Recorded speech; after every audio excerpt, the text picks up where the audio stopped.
রাজন সংস্মৃত জোরে বলবেন একটু। সংস্মৃত রাজন সংস্মৃত সংস্মৃত সংবাদম ইমম অদ্ভুতম কেশবর্জুনয় পুণ্যম ঋষ্যামি চ মুহুর্মুহুঃ। শব্দার্থ: রাজন, হে রাজন, সংস্মৃত স্মরণ করে, সংস্মৃত স্মরণ করে, সংবাদম সংবাদ, ইমম এই, অদ্ভুতম অদ্ভুত, কেশব শ্রীকৃষ্ণ, অর্জুনয় এবং অর্জুনের, পুণ্যম পুণ্যজনক, ঋষ্যামি হর্ষিত হচ্ছি, চ ও মুহুর্মুহুঃ বারংবার। অনুবাদ: হে রাজন, শ্রীকৃষ্ণ অর্জুনের এই পুণ্যজনক অদ্ভুত সংবাদ স্মরণ করতে করতে আমি বারংবার রোমাঞ্চিত হচ্ছি। তাৎপর্য: ভগবত গীতার উপলব্ধি এতই দিব্য যে কেউ যখন শ্রীকৃষ্ণ ও অর্জুন সম্বন্ধে হন, তখনই তিনি পবিত্র হন এবং তাদের কথা আর তিনি ভুলতে পারেন না। এটি হচ্ছে ভক্ত জীবনের চিন্ময় অবস্থা। পক্ষান্তরে বলা যায়, কেউ যখন নির্ভুল উৎস সরাসরি শ্রীকৃষ্ণের কাছ থেকে গীতা শ্রবণ করেন, তখনই তিনি পূর্ণ কৃষ্ণ ভাবনামৃত প্রাপ্ত হন। কৃষ্ণ ভাবনামৃতের প্রভাবে উত্তর দিব্য জ্ঞান প্রকাশিত হতে থাকে এবং পুলকিত চিত্তে জীবন উপভোগ করা যায়। তা কেবল ক্ষণিকের জন্য নয়, প্রতি মুহূর্তে সেই দিব্য আনন্দ অনুভূত হয়। হরে কৃষ্ণ। প্রভু প্রণাম শ্রী প্রভু। এই শ্লোকটার গভীরতা এতটাই যে এই গীতা শ্রবণের যে মাহাত্ম্যটা সেটা বলা হয়েছে প্রভু, কিন্তু আমি অধম এখান থেকে ততটা কিছুই বলতে পারবো না, কারণ আমি এতই পাপিষ্ঠ যে আমার সামনে স্বয়ং ভগবানের মুখ নিঃসৃত বাণী এবং তার ভক্ত থাকা সত্ত্বেও আমার জীবনে কোনো পরিবর্তন হইতেছে না, আমি এটা উপলব্ধি করতে পারতাছি। আর আমি তো ভগবানের প্রেমে কিভাবে আবদ্ধ হব, আর এইখান থেকে আমি কি বলবো প্রভু, কিছুই বুঝতে পারছি না। কৃপা করে আপনি যদি কিছু বলতেন তো। হরে কৃষ্ণ। আপনার সাউন্ডটা অফ করে দিন।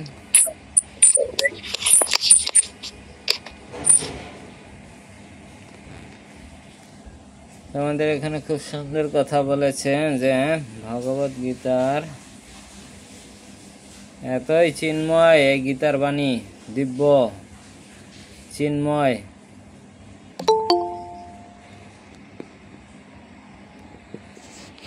যেটা ভগবানের কাছ থেকে শুনলেও যে ভাবে লাভবান হব, তার ভক্তের কাছ থেকে শুনলো সেই রকমই লাভবান হব। তাহলে এখানে দেখা যাচ্ছে ভগবান যে তার লীলা কথা গ্রন্থে গচ্ছিত রেখে গেছে, কৃষ্ণ থেকে শুনলো যে ফল, এখন আমি নিজে নিজে বা শুদ্ধ ভক্তের দ্বারা পরিচালিত হয়ে যদি কি করি, শ্রবণ করি, তা তো সেই রকমই দিব্য অনুভূতি হওয়ার কথা। কিন্তু আমরা অনেক জনম ধরে কি করছি, গীতা শ্রবণ করে আসছি, তাই এই জন্মে হয়তো আমরা কি করেছি, শুদ্ধ ভক্তের সান্নিধ্য প্রতি জন্মেই কিছু না কিছু পেয়েছি, শুদ্ধ ভক্তের সান্নিধ্য, কিন্তু এখন সেটা কন্টিনিউ পাচ্ছি, কন্টিনিউ সেই সান্নিধ্য পাচ্ছি। হয়তো কর্মের ফলের দরুন কি হচ্ছে সেটা, আর দেহের ভিতরে তিনটা গুণের যে প্রভাব, কর্মের ফল, এগুলোর দ্বারা আমরা কি হচ্ছে সেটা উপলব্ধি করতে পারছি না। যেমন একটা ছোট্ট উদাহরণ দিচ্ছি, অনেক সময় হাত পা ঝিঝি ধরে একদম নির্বোধের মতো হয়ে যায়, ওখানে সুই ফুটালো কাজ হয় না।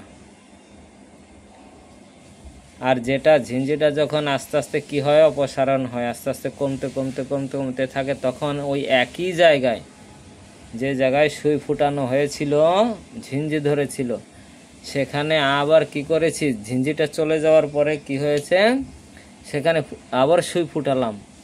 আগের তুলনায় দেখছি ফার্স্টের তুলনায় সেকেন্ডেরটা প্রচণ্ড ব্যথা হচ্ছে। কারণ হচ্ছে কি, তখন ওই জায়গাটা কি অবশ হয়েছিল, কোনো ক্রিয়া করছিল না। তা আমাদেরও হৃদয়ে এইরকম অবস্থা, যা জড় জগতের কামনা বাসনার ধারা এমন অবস্থা হয়েছে, সেখানে কি সুই ফুটালো কাজ হচ্ছে না।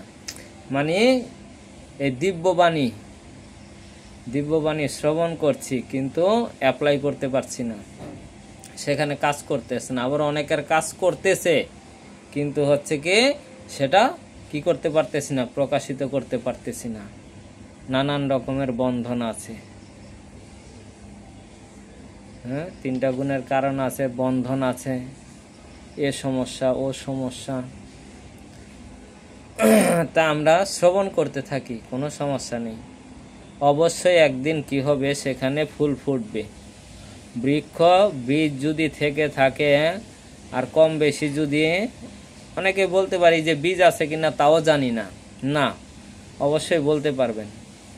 যেহেতু কৃষ্ণ ভক্তি করছি, কিছুটা উপলব্ধি হয়েছে, তাহলে অবশ্যই সেখানে কি চারা গাছে রূপান্তরিত হয়েছে। হয়তো সেটা কি হচ্ছে, বর্ধিত হচ্ছে না, থেমে রয়েছে, মুকুল আছে, ফুল ফুটতেছে না, এরকম একটা অবস্থা। কিন্তু এটা আমাদের থাকবেই, যেহেতু কর্মফলের বন্ধন, সেটা থাকবেই। তা আমরা কি করতে পারি, শ্রবণ করতে পারি। অবশ্যই একদিন কি হব, এ জন্মে না হোক অন্য জন্মে, হঠাৎ করে সেই প্রেম বিকশিত হবে। দেখবেন অনেকে হঠাৎ করে ভক্ত হয়ে যায়, কোনো ফ্যামিলিতে দেখবেন হঠাৎ করে ভক্ত হয়ে গেছে। অনেক বলেছে শোনে না, হঠাৎ করে হয়ে গেছে। আবার অনেকের বলাও লাগছে না, হঠাৎ করে হয়ে গেছে। কিন্তু এর জন্য হচ্ছে আমরা রিজার্ভ করতে থাকি ভিতরে, ভগবানের কথা শুনে শুনে আশা রাখতে পারি, কেন হচ্ছে না ভগবান, এত শুনতেছি, ও রিজার্ভ করতে পারি, যত আছে রিজার্ভ করি আমরা। রিজার্ভ করলে অবশ্যই একদিন কি হবে, সেটা বোমার মতো কি ফেটে উঠবে। আর যেদিন ফেটে উঠবে, সেদিনই কি ভক্তি প্রেম সবই প্রকাশ পাবে। এর জন্য আমাদের ধৈর্য ধরা উচিত, এবং কি একটু ওষুধ অ্যাপ্লাই করা উচিত, যে খেয়ে যাই ইচ্ছা মতো, শুনে যাই, পালন করে যাই নিয়মগুলা। একদিন অবশ্যই কি হবে, সেটা ফুটবে।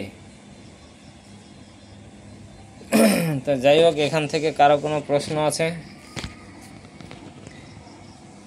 এখান থেকে কারো কোনো প্রশ্ন আছে? তো এখানে আমি আরেকটা লাইন আবার একটু রিপিট করছি, যে কৃষ্ণ ভাবনামৃতের প্রভাবে উত্তর উত্তর দিব্য জ্ঞান প্রকাশিত হতে থাকে, এবং পুলকিত চিত্তে জীবন উপভোগ করা যায়। তো অবশ্যই আমরা কি করতে থাকি, রিজার্ভ করতে থাকি কৃষ্ণ ভক্তি, কন্টিনিউ নানান বিধিনিষেধ পালন করতে থাকি। যতই পালন করব, ততই একদিন কি হবে, আমরা সেটা আর কি একদিন আস্বাদন করতে পারবো সেই রসের।